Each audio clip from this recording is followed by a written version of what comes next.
Welcome back to hashtag Go Right with Peter Boykin, where we stand for faith, freedom, and the fight to preserve our constitutional republic.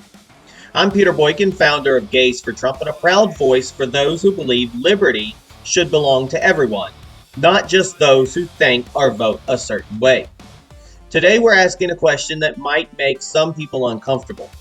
Is hate against gays the last acceptable prejudice in American politics? And more importantly, why does this hate keep showing up? Not just from the left, but from within the very movement that claims to defend freedom for all.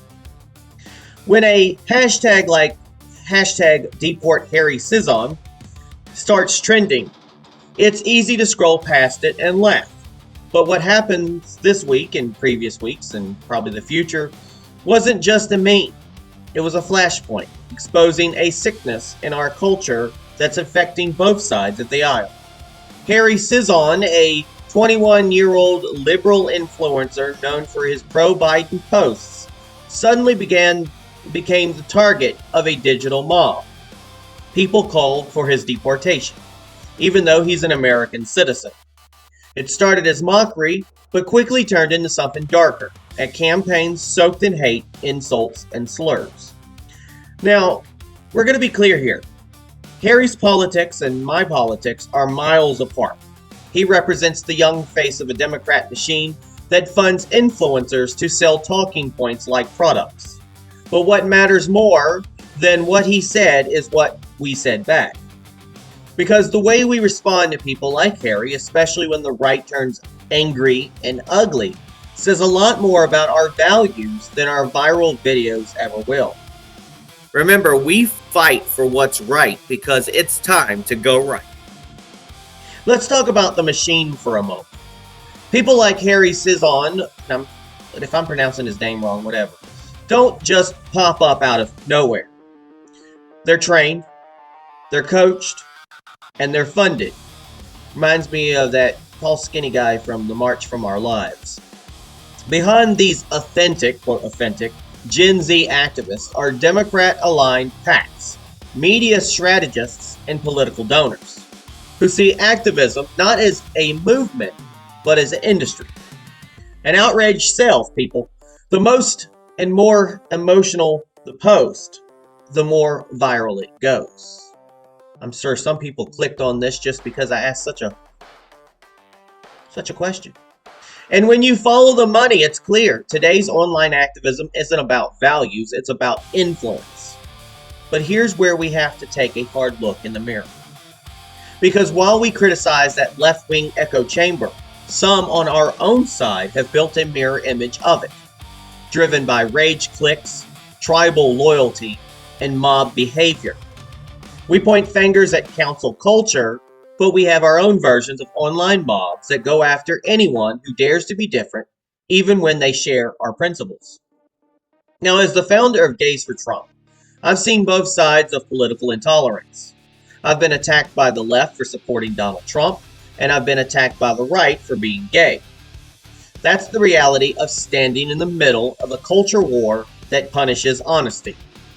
And what breaks my heart is when I see the same kind of hate that we condemn in liberals coming from people waving our flag, from those who call themselves patriots, are Christians, are MAGA. But let me say this. When you hurl slurs at someone just because they're gay, you're not defending America, you're betraying it. Freedom isn't a members-only club. If you believe in the Constitution, then you believe in liberty for everyone, even those who love differently, think differently, or vote differently. That's what makes this issue so much bigger than Harry, whatever his name is, or one viral hashtag. It's about whatever we as a movement are willing to stand for principle, even when it's uncomfortable. Because the truth is, hate against gays has become the one prejudice that too many people still think is okay. If someone used that level of hatred towards a black person, Jewish person, or an immigrant, they'd be canceled and condemned immediately, or at least we think so.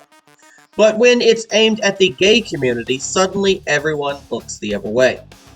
And that hypocrisy isn't just a problem for the left. It's a moral failure for the right. Before we go on, I just want to mention the same thing goes on the big tent of MAGA, when there's always been blacks for Trump and women for Trump and Latinos for Trump and white people for Trump and black people for Trump and everything else under the banner for Trump. When my group said we're gays for Trump, we got we don't believe in identity politics. If you don't believe in identity politics, how come there's a men's Republican club, a youth Republican club, a women's Republican club, and that you're courting every other identity group? But it's only identity when it comes to gays for Trump. That's been my biggest thorn in my side for these many years. Now let's continue. The far left has weaponized gender and identity in its utterity. I'm going to agree with that. And I've been outspoken about that. But that doesn't give everyone the right to respond with hate.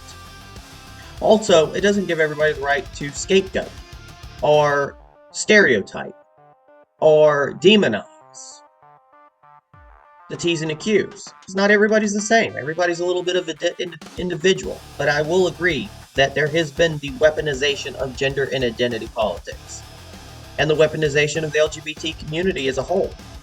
That's why I created Gays for Trump, to try to prove that we're not all under some Democrat plantation. Now, the answer to insanity isn't cruelty. It's conviction. And if you stand and truly stand for constitutional liberty, that freedom doesn't stop where someone else's love begins. It extends to the gay couple who just want to live free or to marry, the pastor who preaches his faith, the atheist who rejects it, and yes, even the young liberal TikTok star or Twitter star who spends his day spouting nonsense online. We're supposed to be the side of faith, freedom, and individual rights, not mob cruelty. You can't hold the Constitution in one hand and throw stones with the other. That's not conservatism. That's corruption of the spirit. Freedom of religion means you can live by your beliefs, and I'll defend that. But that same freedom means others can live by theirs, or by none at all. That's the foundation of our constitutional republic, and that's the America I fight for. If we want to rebuild America's moral center, we have to lead by example, not mirror the hate we claim to oppose. Because the moment we justify cruelty in our own ranks, we become the darkness we're supposed to fight. Folks, even Jesus said, turn the other cheek. We can't claim to defend freedom if we cheer when it's taken from someone we dislike. Whether it's Harry Cizon, a conservative gay activist like myself, or Scott Pressler, or Brandon Strzok, or anyone else caught in the crossfire of digital hate. The mission isn't to destroy people, it's to expose hypocrisy, defend truth, and remind America what real freedom looks like. That's what it means to go right, not just politically, but morally. To stand where truth and courage meet. To show that faith and freedom are not enemies. They are the soul of this nation. So let's stop cheering hate and start leading with conviction. Because the true measure of a free nation isn't how loudly we can shout. It's how boldly we can stand up for what's right, even when it's not popular. This has been #GoRight with Peter Boykin. If you believe in what we stand for, truth, liberty, and equality under the Constitution, then join us at GoRightNews.com. There is more to this story at the article on GoRightNews.com with a similar title. You can check out more details. You can also watch and subscribe at Rumble, look for Go Right News, YouTube, Spotify, and Apple Podcasts, and many other social media platforms. You can support gaysfortrump.org and help prove that conservatism and passion are not opposites. They're both essential to keeping America free. And if you believe in independent voices still matter, you can help by donating to keep this platform alive at Cash App, $, Go Right News. Together we stand for something bigger than politics. We stand for principle. We stand for freedom. We stand to go right. God bless everybody.